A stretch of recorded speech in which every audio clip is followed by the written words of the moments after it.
Good to see people. I hope the 30 minutes was good enough for lunch, and that you are ready for something unexpected. There's always something unexpected, right? But unexpected is the theme of this section, connecting with the success principles. And so each presenter was asked to create one unexpected element in their presentation. And California is no different. I am very excited that Doctors Vicki Griffo and Amy Maynard were amenable to presenting today. I'd actually reached out because I know Callie Reeds has done a lot of great work. And I'm also glad that they decided to talk about literacy coaches, because I think coaching is something that we gave a lot of time to for a while. And then we've focused on other things more recently, but every SPDIG has coaching, and it's something that we continue to need to work on and to give time to, so that we can have the very best coaching possible throughout the SPDIG. So I'm so glad that Amy and Vicki were willing to do this. For folks who are participating, just so you know, we have 35 minutes for information in presentation form, and then 15 minutes for discussion. So be jotting down any questions you have, thoughts you have. You also might want to think about using your bingo card at this time to grab the unexpected thing you hear, or if you hear something concrete or simple, credible, etc. This is your chance on your bingo card. So I'll go ahead and put the bingo link in the chat just in case anyone hasn't created their card. You're gonna do a duplicate once you get there, and then you'll be able to rename it and have your own bingo card. With that, I'm going to turn it over to Drs. Vicki Griffo and Amy Maynard. Thank you so much. All right. Well, thank you, Jennifer. Thanks for inviting us today.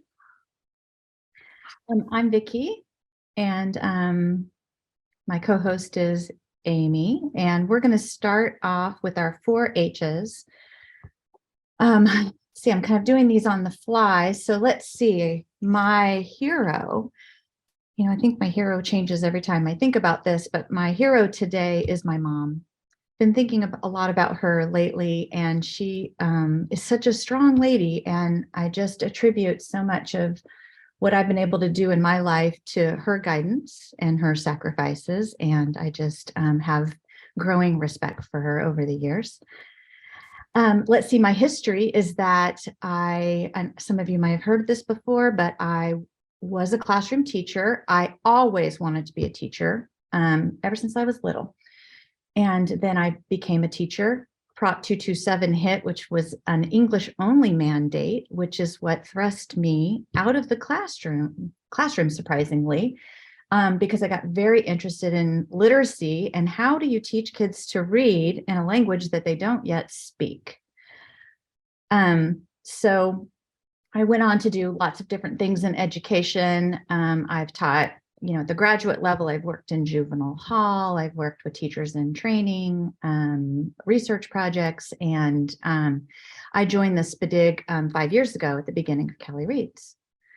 Let's see, my heartbreak is I've been, pretty heartbroken lately about teachers leaving the classroom. So my hope is that, I really hope that we're able to turn education around so that teachers are drawn back to the classroom, and that, that feeling of being fulfilled by this work returns for people. So that is my hope. Amy, you want to jump in? Sure. Okay, so I'm Amy Maynard. I am the evaluator for Callie Reeds. I just quickly was jotting down my 4 H's, and I seem to only have 3, so that's okay. I was like, my hero are my 2 kids. They are so energetic and bold and have all of these qualities that I just hope continue to grow instead of getting squashed down by the stresses of aging and life and all that.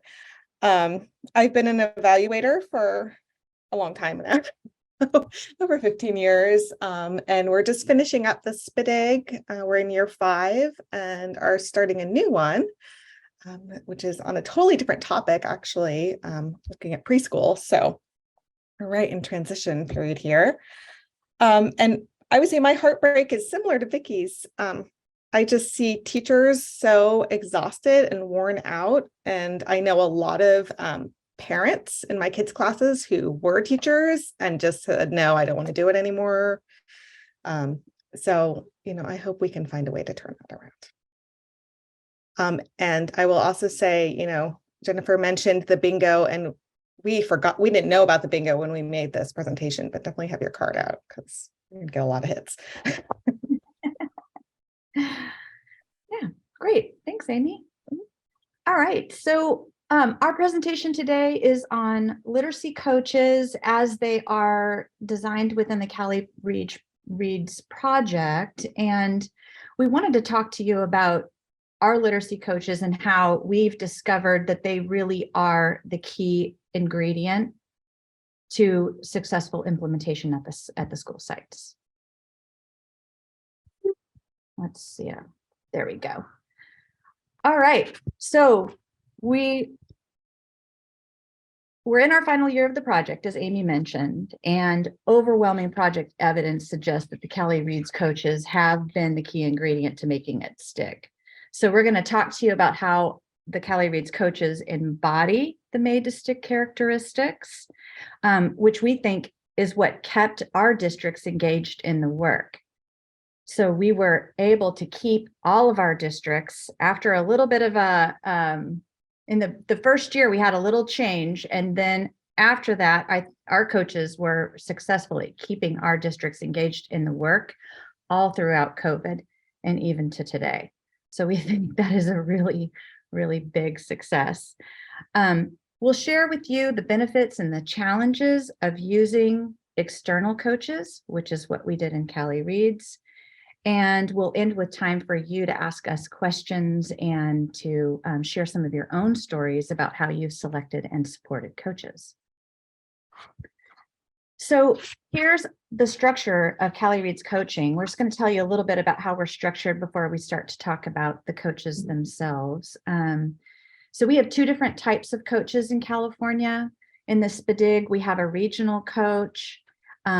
So the regional coach supports the district teams in things like systems change. And so the regional coach will work with for example, the director of English language arts or the director of special education, the director of secondary education.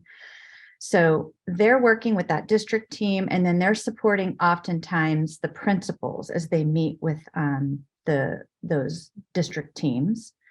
And then there's also a site coach who supports all of the schools within that district.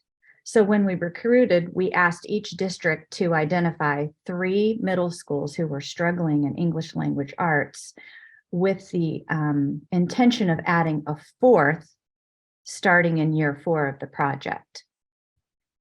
So those coaches, the regional coach and the site coach, they work as a team. And when I say these are external coaches, what I mean by that is they're independent consultants. They were not staff within the district that we're working. So they're working for the project rather than the district. And I think that's a key distinction. We'll unpack that a little bit more. So in California, here are the participating districts that we're working with. As you can see, they're spread out. They cluster into 3 regions. And so we had, a regional coach assigned to each of these regions and a site coach assigned to each of the districts. So for example, we have, a district coach down here, and then there's 3 different site coaches, one that works at Anaheim, one that works at Azusa, and one that works at Moreno Valley. And, while our design was for each district to have 3 school sites, that model got adjusted a bit because we valued 2 things. One thing that we valued is we valued working with smaller districts.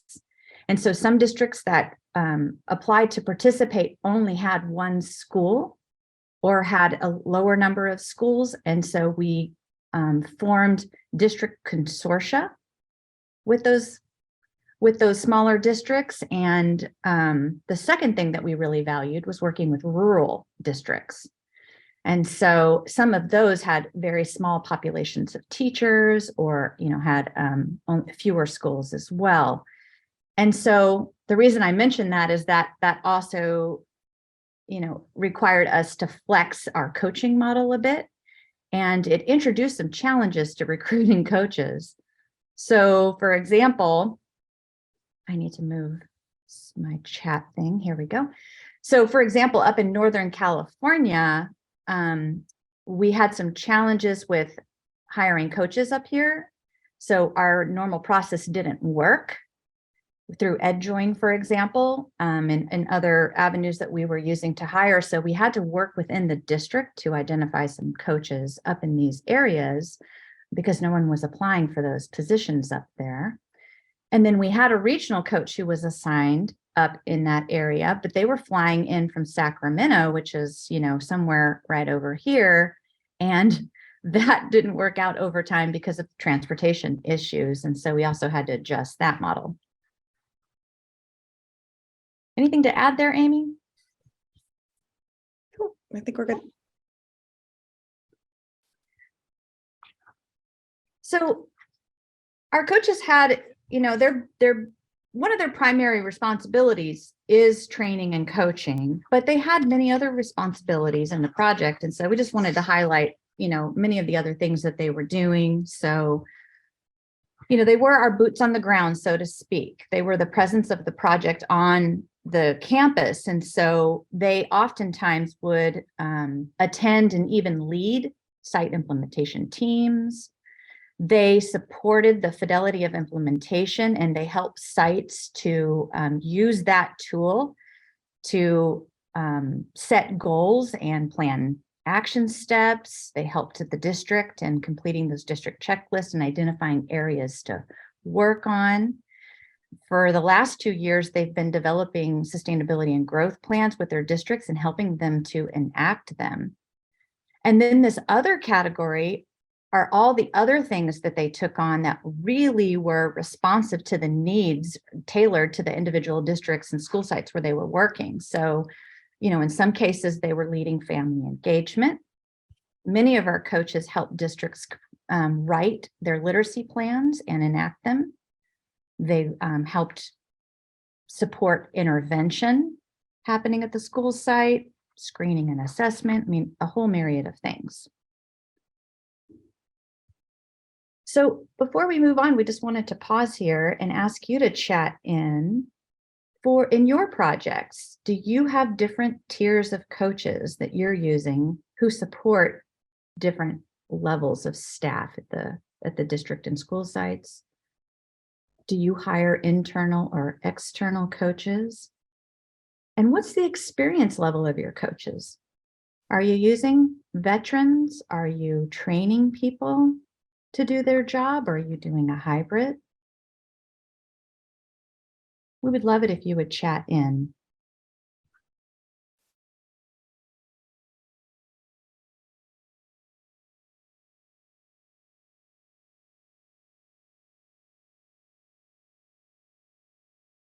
And as folks are thinking about that, what they're going to put in the chat, I did want to mention that we had a great presentation from Kim St. Martin in Michigan, and she was talking about how they used to be, first they started at what you all call USDs or ESDs, right? So they started at the regional level coaching, and then it wasn't getting what they wanted, so they went to the district level, and then they realized, like, oh, we really need also someone at the building level. It's more and more expensive, but I thought that was interesting. I saw Tracy. This is Becky from Minnesota, and our SPDIG focuses on the check and connect evidence-based practice. And what we found, we're just starting to implement this coming up actually in March, but we actually have a trainer from the University of Minnesota, Check and Connect, that is going to be doing the coaching with the schools. So it's the person who did the personal development or professional development with the schools is going to then be doing the coaching with them. Wow. Thank you, Becky, for sharing. I see a chat also from Tracy saying distinguished educator provides coaching for us and now developing it at building level. Thank you. Jennifer, in connection to something you said, I didn't mention, but I mentioned this on other calls with folks, that in California, in our prior SPDIG, we were working with only site coaches who were assigned to different schools. And what we found is that in the new project, the benefit of having both the regional and the site coach partners, they weren't working in isolation. So that was one big benefit. But an additional benefit is that we're finding more and more that coaches are doing more of that systems work with the admin in terms of setting up the structures that need to be in place in order for the professional learning to happen. And so we saw a lot of that happening in Callie Reads with those examples I provided earlier of building those literacy plans, creating an assessment plan and putting it into action, those kinds of things. Okay. Amy, do you want to talk about this? Sure. So, how do we know that coaching has been this key component to our project? We collect a lot of data about coaching. We have questions on our annual surveys for teachers and administrators. Vicki does site visits, more informal conversations, and we've done interviews with administrators and teachers. And what we found, we asked some very specific targeted questions about, what do you think about the coaching? How has it helped? But we also ask more general questions about what's going well, what's the most, useful resource you've had on the project. And coaching just always comes to the top. And even when we're trying to find out about other things, like what was your favorite literacy strategy or something, they talk about the coaching. So it's definitely, and I think the reason we started thinking about this in terms of the Making or Made to Stick book is we were going through some data and we were looking for information on our literacy strategies, and everyone's answering about coaching. So we're like, okay, what is it about the coaching that has been so popular for Callie Reads? And this book really helped us as we, we're reading through it, like, oh, our coaching has all of these components. Maybe that's what made it stick. So as we go through, I'm going to share just a little bit of the data and some quotes from our interviews as we go through each of these. What are the characteristics from the book? So this is just a sample. These are teacher ratings of one-on-one coach effectiveness and supporting implementation. This is a question that we ask repeatedly on our mid and end of year surveys. And so you could see generally responses to coaching have been very high. And like I said, this is for one-on-one coach effectiveness. We also ask about coach effectiveness in group coaching sessions and their support of other teams, like site implementation teams, that sort of thing. And I think what's interesting about this graph, and we'll talk a bit more about this later, but you see right in the middle, spring 2021, that was when California was, that's the year that California was almost entirely doing remote education. And so teachers in their comments were talking a lot about how they weren't getting support elsewhere. They weren't in the schools, they weren't having that peer collaboration, and they were relying much more heavily on their coaches. So I think you can see that, but generally teachers have been very positive about coaching benefits in their work. And we ask a similar question, Vicki, if you want to go to the next slide, of administrators, or sometimes we call them leaders sometimes, because sometimes they're TOSAs in that role, and then they don't like being called administrators because they're not. So leaders' ratings of the support they've received from their coach each semester. Note that these are pretty small ends. I think we had about a 35% response rate on these surveys typically. So part of it just depends on which admin are responding each year or each semester. But generally, the the ratings for coaches have increased over time. Fall 2019, we were just getting started, and actually the wording of that question changed a little bit. That's what that asterisk is. But has remained very high, almost all in the good and very good range. Yeah. And just to add, I mean, we had our very poor there, really came down to, these are anonymous surveys, so we don't know who's saying what, but I'm pretty sure that it was related to a personality difference that we had. So, that is something, even though our coaches are very knowledgeable and experienced, like, we do have to be mindful of, the personalities and the chemistry of people. And so there was, some shuffling that needed to happen. And, that's logistically complicated because everybody's been chosen because of proximity to their districts. And so it had to take a little bit of flexing, but we did work that out. And even though you don't see in these last few slides, like, everything's not very, like, wonderful, it's not all roses, but,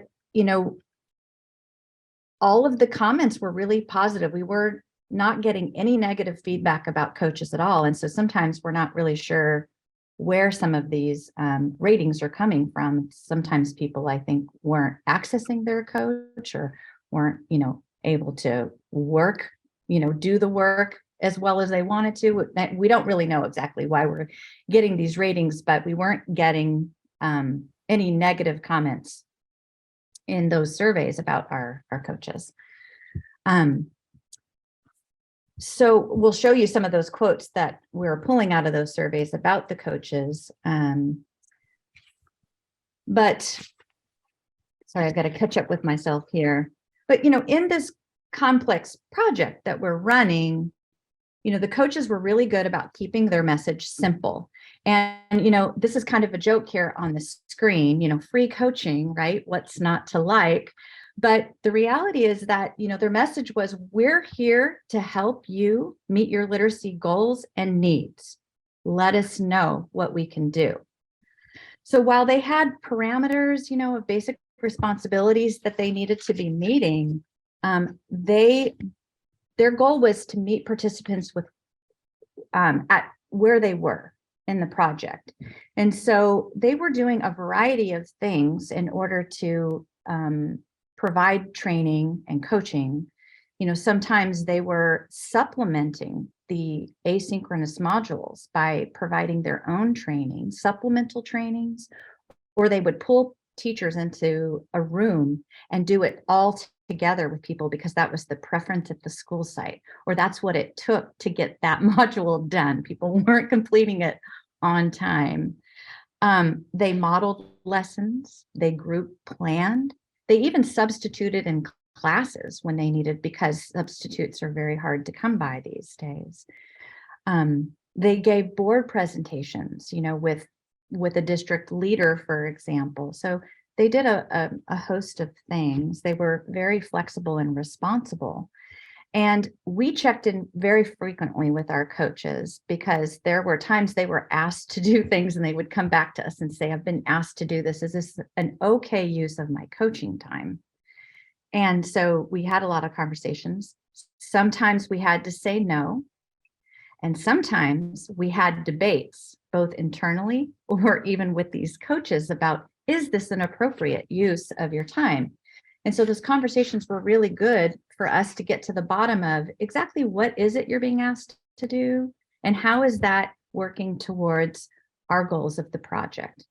What's that going to look like? So those were very useful conversations so that their time was intentional. Unexpected. Here's another majestic characteristic, and here's a quote from one of our teachers. Amy, do you want to read the quote? Sure. Yeah, this is from a teacher interview. It just builds up confidence when someone can provide you affirmations about what great things you are doing in class, plus what else you can do for you to become better. So I believe that there's a huge difference between having an admin sit inside your room to observe you, which is very nerve-wracking, versus a person who is really there to support and to see what you are already doing and what else you can do.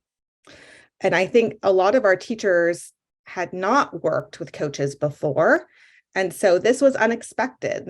And also, I would say, a pleasant surprise that they have a coach to just be there for them, to help support them, who is not there in an evaluative role.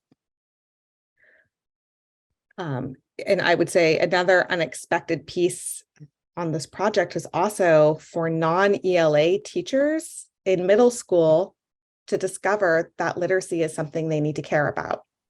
I think that was new messaging that our coaches really had to work to spread throughout the schools, even with some of the administrators, because otherwise people think, oh no, they learn to read in elementary school, or, oh, they're learning that in their English class.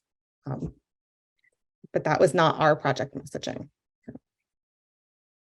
That's right. That's right. So, it was a very big piece of the buy-in is that the coaches had to really convince these teachers in all content areas that learning about literacy strategies had application in their classroom, even if they were a science teacher or a social studies teacher, for example. So once teachers bought into that idea, they were much more receptive to the training and the coaching of, oh yeah, I do need this. Oh, this is helping me. This is making a difference for my students. And so that whole creating the fidelity of practice was really connected to this.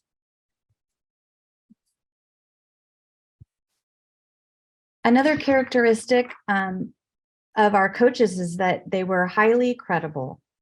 Because we hired external coaches, we picked very qualified coaches. Here are some of the characteristics.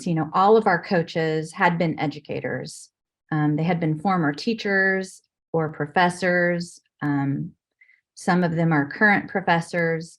They all had, we asked for at least 3 years of experience, but all of them were well beyond that experience. Many of them had a prior relationship with the schools or districts, and that was really key. One of our coaches is a professor down south, and so she walks into her schools, and many of these teachers have been her students, that she's taught, or her student teachers, that she observed. And so she had great relationships with those teachers. She garnered a lot of respect. Over half of our coaches have doctorate degrees in education. And half of them were returning from our prior SPDIG, where they had already spent 5 years working in adolescent literacy. So those are just some characteristics of their qualifications. Our coaches also were very effective in making the project expectations concrete. So we rolled out a different literacy training every semester for several years until our last year, where we had reciprocal teaching, which we did for a full year. And so a lot of times teachers would be asked to participate, but they didn't know why or what this project was about. And teacher turnover is very high in the schools we're working. So they would land in the project and not know what was going on or expected of them. The coaches were really great about reiterating these expectations. And basically it was this cycle. We have an e-learning module on this particular strategy that you can complete. Then we're going to work together on planning some lessons, and I'm going to provide support for you to do that. And then we'll conduct some classroom walkthroughs to refine our practice. So we had, we talked about marketing earlier today in the SPDIG, and we do a lot of things to communicate those expectations to the participants. We have a website, and we have orientations, and we have a participant handbook, and we send emails and newsletters. But the coaches were the most effective at communicating, making expectations concrete. And one of the first tasks we did with our coaches was giving them an opportunity to create their own elevator speech before they went out to the school sites, just like we all had the opportunity to do today.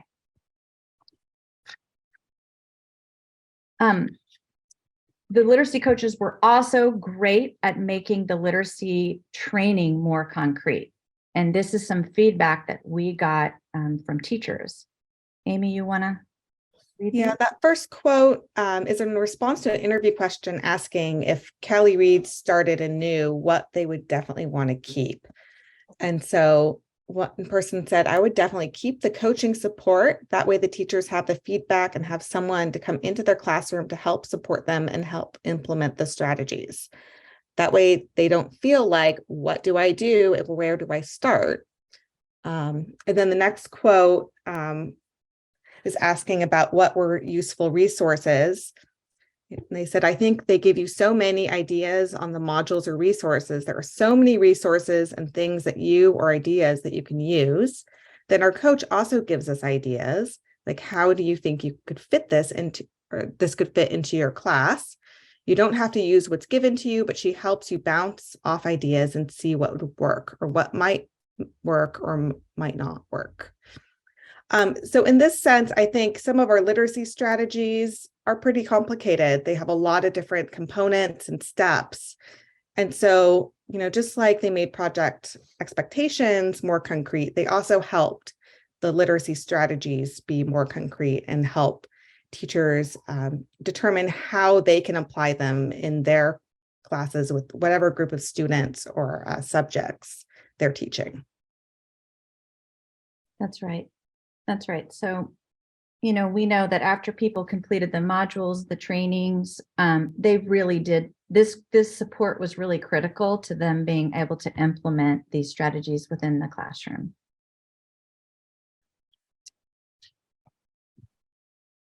Our coaches also met this characteristic of emotional. The coaches were so great at building relationships. And like Jennifer, you always say, in education, in real estate, it's location, location, location. And in education, it's relationships, relationships, relationships. Thanks for the heart. So these coaches, we think that the relationships that they were able to build with the administrators and the teachers is really what inspired the individuals to care about this work and to take action. The coaches, like Amy mentioned earlier, built trust. That did take time, and that teachers came to see that they weren't there in an evaluative capacity. They were there in a supportive capacity. And coaching was not an obligation. It's a gift that teachers were getting. They were very appreciative. They expressed in a lot of the feedback we got, they were appreciative to have someone to talk to get tips, to work through problems together. We honestly think that if it weren't for our coaches, our districts would have dropped. When we hit COVID, it was a rough time, like probably many of you experienced, and we really attribute people staying on board to the coaches and the relationships they had built. So here's an example of coach-teacher relationships. Amy, you want to share this quote? Yeah, I'll just read part of it for the sake of time. The fact that during this time of distance learning and being able to connect with people outside of the school, and it just felt, like I said, our coach cared. So she had her own personal touch where she made us feel like it was a Callie Reed's family. It was professional at the same time, but it was very warm, if that makes sense. Thank you.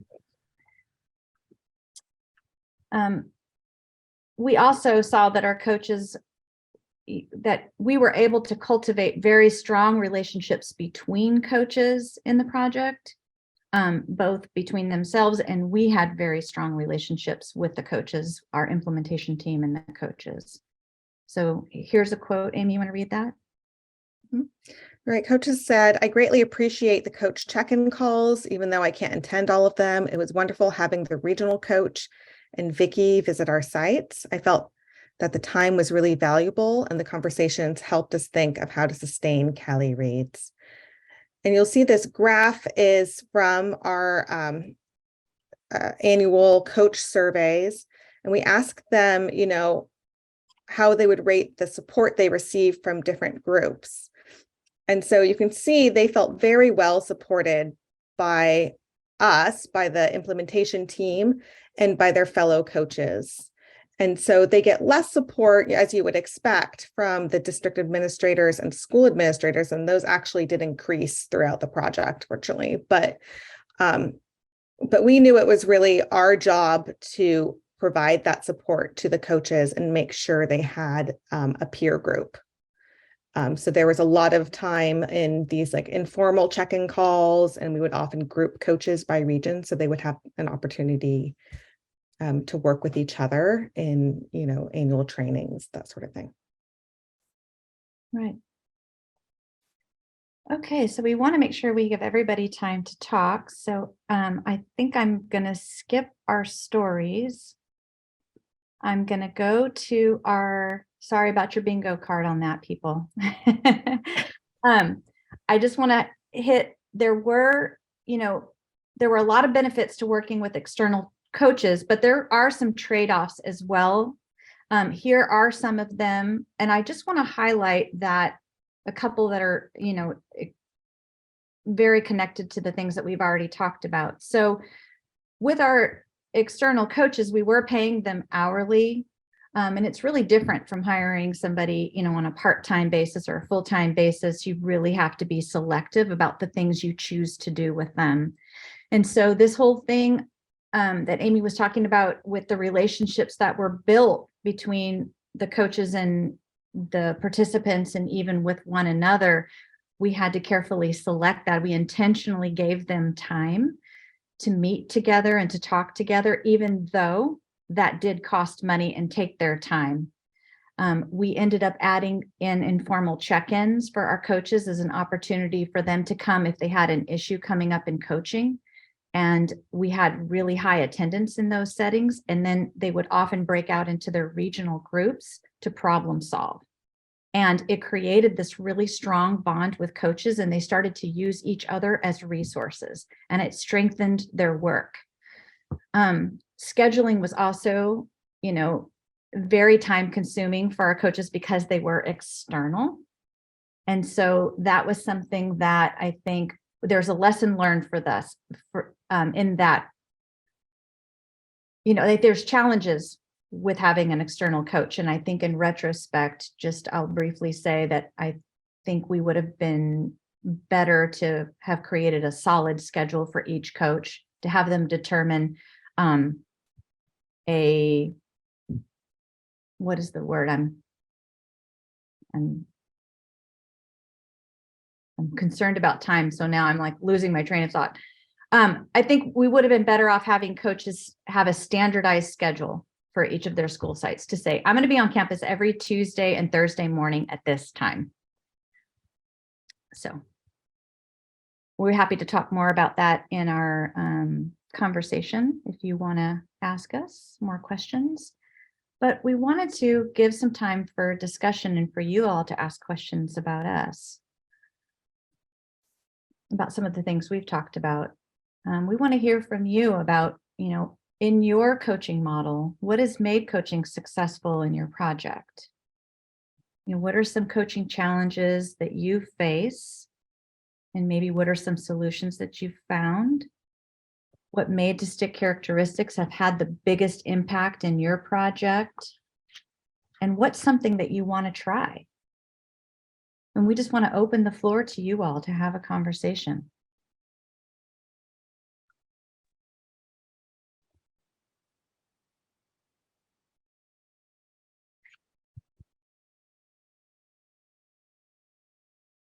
I think Tracy's got her hand up. Oh, I'm sorry, Tracy. I can't see everybody. Tracy. That's okay. I just wanted to ask about sustainability. That's something that we're working on with shifting to, we've had like teams working on projects but shifting to having larger teams and going school wide. And because our issue has always been, you have this small team, they go back, sometimes they share things, sometimes they don't. So now we're moving to a school-wide team and then having a coach that's working with that team. But when your program is over and your coaches are hired by you and they're out, what does it look like for sustainability? Right, right. That's a really good question. We've talked about that a lot. We don't have a really easy answer for that. But what we've done is that, in our sustainability plan that we built, it did have, that explicitly called out as, what are you going to do about coaching? Who's going to serve in this role? Talking a lot about peer-to-peer coaching models as a solution, because California schools just don't have coaches. I don't know if that differs, in other states, but it's not very common. We also talked a lot about apprenticing people along the way, and we were successful in doing that in many districts where at least there was a TOSA who was eventually came on as the lead in the project and is now situated to take on that role.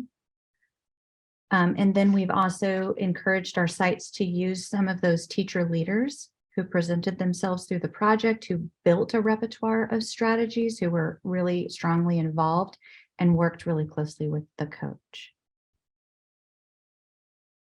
Amy, anything to add? I would add, we had definitely, as we were scaling up in schools, the school would come up to the coach and say, yeah, can you present for the whole school now instead of just, these select teachers that were participating? And they did that. But now at this point, some of those teacher leaders have stepped in and have been doing the trainings themselves. They're familiar enough with the strategies.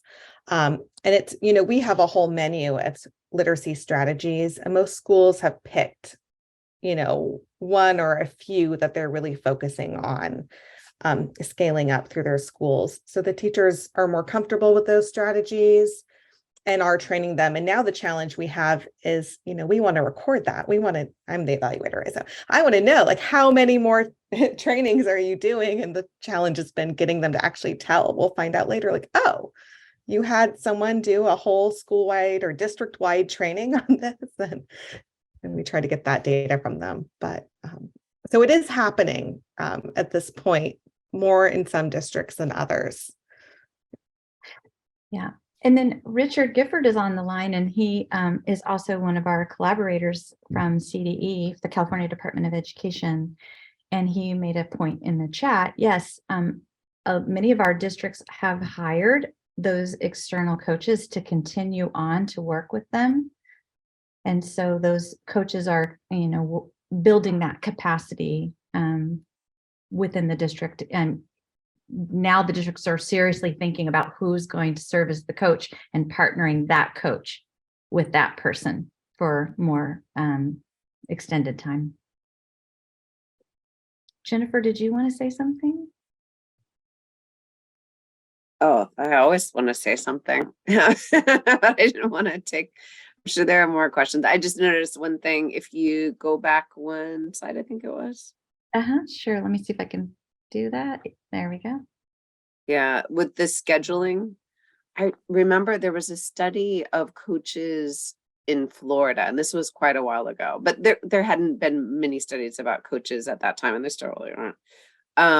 And they're like, well, coaching doesn't work. And then they got down into a little more information about what was happening with coaches, and it was, their FTE was spread out across a million places, and they really didn't have that time on the ground. So there was no fidelity, that we didn't know that they actually were doing the coaching that we were expecting to have an impact on, say, reading. And so the scheduling comment really stuck out to me. It's not that it would probably be perfect once you scheduled a school, but it would probably, I would think it would be helpful. That was my thought. Thank you. Yeah. Initially, I think the coaches were trying to be responsive to the school of when do you want me to come and that kind of a thing. And then we kind of moved more and more towards, I'm going to be on campus on these days. And we found that worked better. It just set the expectation and a regularity to the schedule, which is what I was stumbling to say earlier. Mhm. And when somebody's external, that doesn't exist already. You know, you can't just expect they're going to be on campus like an internal coach would be. I would add too that, some of our coaches really ended up doing more group coaching, but that created more collaboration between the teachers and almost, a little PLC within the school around the strategies. That speaks, actually, that's what we were discussing about the stories. So teachers were able to share their experiences with each other, do that little shop talk. So there's your stories, Ping. And so that helped as well for people to, become more comfortable in supporting each other and moving into this more peer coaching model. I see Amy from New Hampshire has her hand up. I do. Thanks, Amy. I just had a question about the group coaching. When you mentioned that some of the sites used group coaching, what did that look like?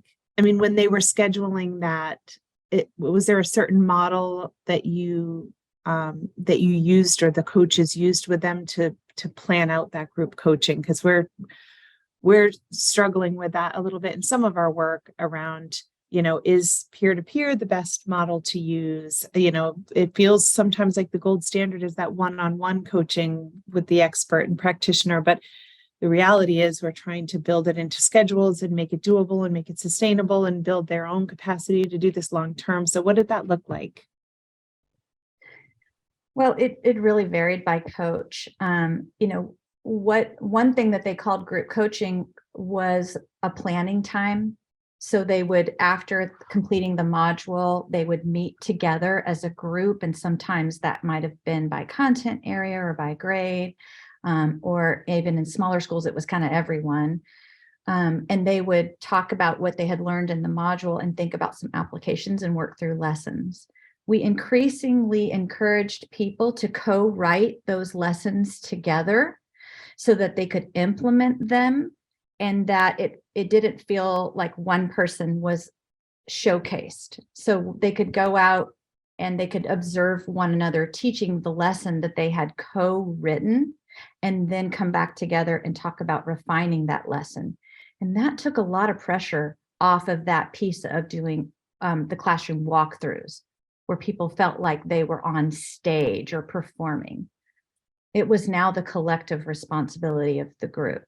So that's one way that the group coaching worked. And then they would dialogue about, ideas and things in that setting. And Vicki, did that have some similarities to lesson study, the methodology? Yes, that was very lesson study inspired. And also, the work of Doug Fisher and Nancy Fry and their PLC Plus model also really has that flavor to it as well, which is what I love. It's that collective efficacy and collective responsibility in the way that those groups are designed. And that's another way that you can move away from having this professional coach in the process. It isn't a necessity when you can develop that collective efficacy in your teachers, where they're taking the responsibility to think about, is what I'm doing working? Is it having the impact that I want? What do I need to do next? What do I need to know?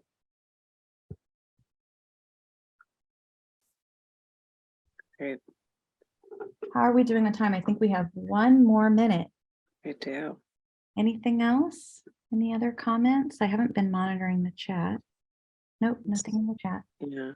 There was one other thought I had since I get to talk again. And so there was, just I think you brought it up a few different ways, how important it is to have kind of a cohort approach or collaborative approach. And you talked about relationship, you talked about how they're learning together and then it takes some pressure off. But I just keep on hearing it again and again, that if you're going to keep people engaged, having them have these relationships with others who have similar roles. And it can look, I think it can look a lot of different ways. This is one way that also kind of ties to the lesson study research. So that's nice. But I just wanted to pull out that idea that I was hearing from you. Thank you. All right. Well, thank you all. Thank you. Thank you. That was wonderful. I was looking for a lesson study citation. We've talked about it before, but I don't have, I can share what came up easily in ERIC, the education resource library. But Catherine Lewis is somebody we had come speak to us before, and she's the main lesson study person in case anyone wants to learn more about that. But Amy and Vicky, I loved the success principles. This was great. So fun to hear about, you know, at the end of your project, all the things you learned about it and all the ways that you want to continue to improve it.